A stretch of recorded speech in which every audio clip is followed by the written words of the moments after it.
بسم الله الرحمن الرحيم سبح اسم ربك الأعلى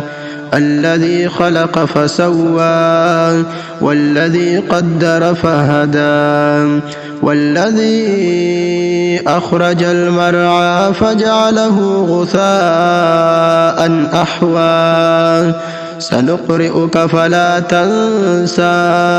إلا ما شاء الله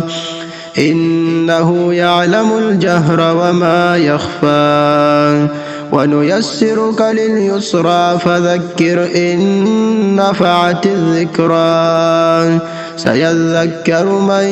يخشى ويتجنبها الأشقى الذي يصلى النار الكبرى ثم لا يموت فيها ولا يحيا قد أفلح من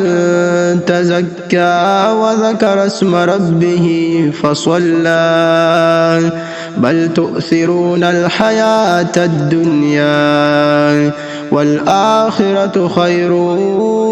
وأبقى إن هذا لفي